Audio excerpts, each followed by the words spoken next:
Panorama group, जो सोचता है वो करता है। आपके अपने सपनों का आशियाना। नमस्कार, आप देख रहे हैं सिटी पोस्ट लाइव। मैं हूं सृष्टि राज। बिहार के मुख्यमंत्री नीतीश कुमार और प्रधानमंत्री नरेंद्र मोदी की हालिया मुलाकात राज्य की भविष्य की राजनीति और आर्थिक स्थिति के लिए एक बड़ा टर्निंग पॉइंट मानी जा रही है। इस मुलाकात के इर्द गिर्द कई गंभीर सवाल भी खड़े होते हैं, तो आइए विस्तार में जानते हैं इस मुलाकात के मायने और भी कई सवाल के जवाब हमारी सहयोगी मुस्कान के साथ। क्या यह मुलाकात बिहार को विशेष राज्य का दर्जा दिलाने की आखिरी कोशिश है? मुस्कान, देखिए सृष्टि, पहले तो नीतीश कुमार झूठ बोल के गए कि हम जा रहे हैं स्वास्थ्य कारण के लिए दिल्ली। और आपको ही पता है, जब भी दिल्ली जाते हैं कुछ ना कुछ सियासत हलचल मच जाती है और कुछ ना कुछ होता ही है। और हमने कल ही ब्रेक कर दिया था कि कोई स्वास्थ्य कारण नहीं है, मुलाकात के लिए जा रहे हैं। अमित शाह भी होंगे, मोदी जी भी होंगे। और आपको बता दें कि बिहार की राजनीति में विशेष राज्य का दर्जा, मतलब स्पेशल कैटेगरी स्टेटस, एक दशक पुराना मुद्दा है। और नीतीश कुमार ने बार बार तर्क दिया है कि बिहार का विकास दर भले ही अधिक हो, लेकिन इसकी प्रगति व्यक्ति आय या बुनियादी ढांचा राष्ट्रीय औसत से बहुत पीछे है। सही बात है, हमारा जो पर कैपिटा इनकम है बहुत कम है। और इस बैठक में ललन सिंह भी थे और जेडीयू की इस मांग पर अडिग रही कि विशेष राज्य चाहिए। और केंद्र से विशेष आर्थिक पैकेज या बड़ी बुनियाद ढांचा परियोजनाओं की ओर बात की गई और मंजूरी राज्य के लिए मांगा गया कि भाई बिहार को ऑक्सीजन चाहिए, बिहार के लिए काम करिए, बिहार के लिए बड़े बड़े योजनाओं के लिए, मतलब होता है ना, फंड रिलीज करने के लिए। और कहीं ना कहीं उस चीज़ को लेकर बात करने गए थे। लेकिन आलोचक का मानना है कि नीति आयोग के वर्तमान नियमों के तहत किसी राज्य को नया दर्जा देना कठिन है, इसलिए यह केवल केंद्र से ज़्यादा फंड निकलवाने की एक रणनीतिक बातचीत हो सकती है। तो मुस्कान, क्या सम्राट चौधरी की उपस्थिति बिहार एनडीए में पावर शेयरिंग के नए फॉर्मूले का संकेत है? देखिए बिल्कुल, डिप्टी सीएम सम्राट चौधरी का साथ होना यह स्पष्ट करता है कि अब भाजपा और जेडीयू के बीच जो कोऑर्डिनेशन है वो पहले से अधिक कहीं ना कहीं मजबूत हो चुका है। और सम्राट चौधरी बिहार भाजपा का चेहरा है। नीतीश कुमार के साथ उनकी उपस्थिति ये संदेश देती है कि आगामी विधानसभा चुनाव से पहले दोनों दल एक साझा एजेंडे पर काम कर रही है। और ये मुलाकात केवल प्रशासनिक नहीं बल्कि राजनीतिक है। और जहां टिकटों को बंटवारों को लेकर गठबंधन के भविष्य के स्वरूप को अनौपचारिक चर्चा संभव है, क्योंकि लोकसभा चुनाव भी आने वाला है। भले उसमें टाइम है, लेकिन तैयारी अभी से होती है। कौन कैसा उम्मीदवार, कहाँ किधर काम करने की जरूरत है, पिछले बार कहाँ चूक रह गई, क्योंकि इस बार महागठबंधन बहुत स्ट्रांगली अटैक करेगा, क्योंकि जो उनको विधानसभा में लगा है। और अभी तो चुनाव होने हैं, अभी यूपी में चुनाव होना है, अभी बंगाल में चुनाव होना है।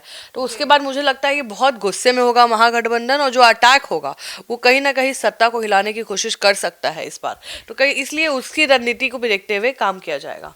तो मुस्कान, क्या नीतीश कुमार की जो विकसित बिहार की रणनीति है वह अगले चुनाव के लिए मास्टर स्ट्रोक साबित होगा? नीतीश कुमार का देखिए विजन न्याय के साथ विकास है और अब विकसित बिहार की ओर बढ़ रहा है। अब रणनीति की बात करें तो इस बैठक का मुख्य उद्देश्य है कि बिहार में बड़े जो इन्वेस्टमेंट हो रहे हैं उसको आकर्षित करना, केंद्र की मदद से रोजगार को लाना और योजनाओं को जमीन पे उतारना। बहुत कठिन काम है बिहार जैसे स्टेट में। यदि नीतीश कुमार केंद्र से कुछ बड़ी योजनाओं जैसे दरभंगा एम्स या नई रेल लाइनें का वादा लेकर लौटते हैं तो वह चुनाव में इसी बड़ी उपलब्धि के रूप में पेश कर पाएंगे कि भाई देखिए हमारी सरकार बनी और हम ये पैकेज लेके आ पाए हैं। जो विपक्षी जैसे राजद है वो बेरोजगारी वाले बात पर हमेशा हमला करती है।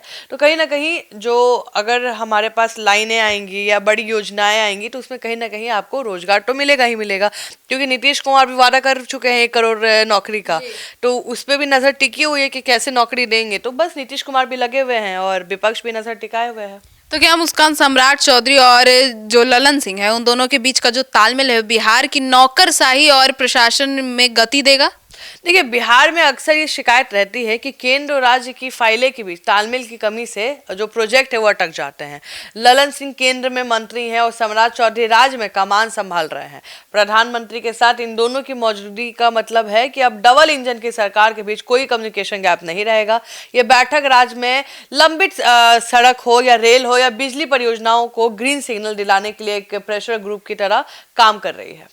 तो मुस्कान, क्या यह जो मुलाकात है विपक्षी गठबंधन है यानी कि इंडिया गठबंधन के लिए बड़ा झटका साबित हो सकता है? देखिए, नीतीश कुमार का दिल्ली दौरा और पीएम मोदी के साथ उनकी सहजता विपक्षी खेमे में हलचल पैदा जरूर करती है और राजनीतिक असर भी दिख रहा है। तेजस्वी यादव के नेतृत्व वाला जो विपक्ष है वो लगातार दावा कर रहा है कि एनडीए में फूट है, लेकिन इस उच्च स्तरीय बैठक की तस्वीर सामने आती है तो लगता है कि बात कुछ अलग ही है, क्योंकि अब विकास की चर्चा दिख रही है। नीतीश कुमार पूरी तरह एनडीए के साथ इंटीग्रेट दिख रहे हैं और लग रहा है कि वो कहीं नहीं जाने वाले, क्योंकि कहीं ना कहीं बीच में आशंका पैदा हो जाती है कि नीतीश कुमार का मूड कब बदल जाए, कब चल जाए। लेकिन नीतीश कुमार अभी बिल्कुल यूनाइट दिख रहे हैं और जो ये नैरेटिव सेट हो रहा है वो कमजोर दिख रहा है जो विपक्ष कर रही है।